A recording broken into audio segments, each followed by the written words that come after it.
Many people, regardless of whether they subscribe to any particular set of religious beliefs or not, would say that they're committed to universal human rights and the equality of all people.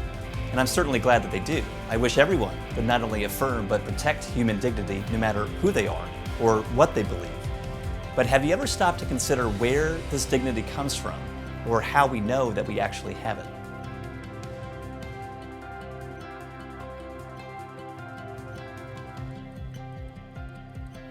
Take the United Nations Universal Declaration of Human Rights as an example. Article 1 states, "All human beings are born free and equal in dignity and rights." Hopefully every single one of us could affirm that statement. But take a moment to consider this. The Declaration assumes that there's something about human beings that not only gives us dignity, but equal dignity. Yet the Declaration never tries to explain what this dignity is or how we can be sure that we really have it.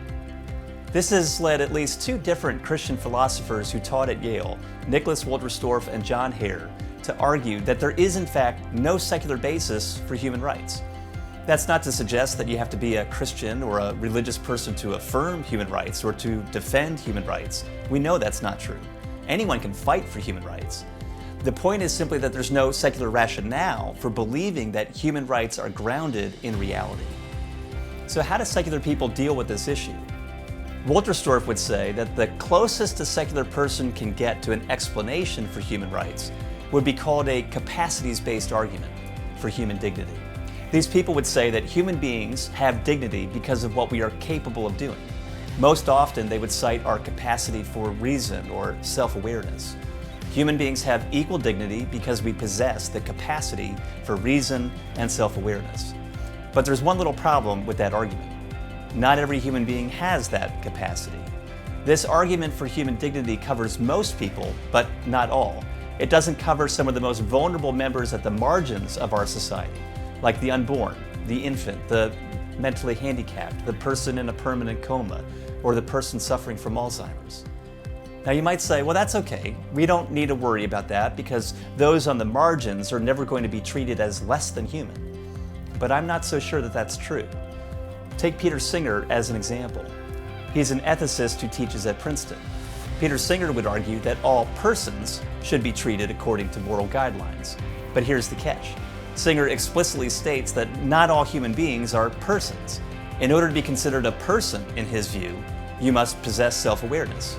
If you do not possess self-awareness, then you do not count as a person, and the same moral laws do not apply.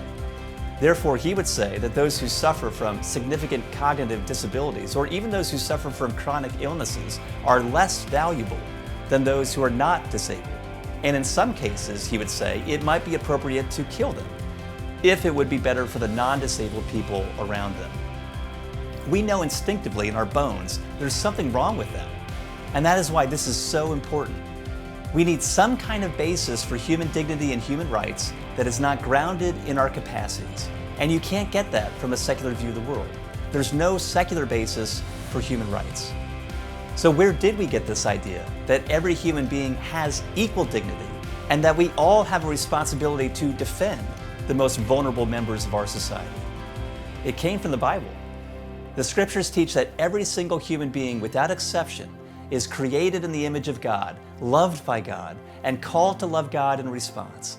As a result, every human being is imbued with infinite value and possesses an inherent right to be treated in accordance with his or her worth.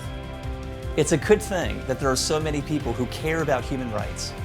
But if we want to uphold the dignity of every human being without exception, then we need to remember where that worth comes from and why it can never be taken away.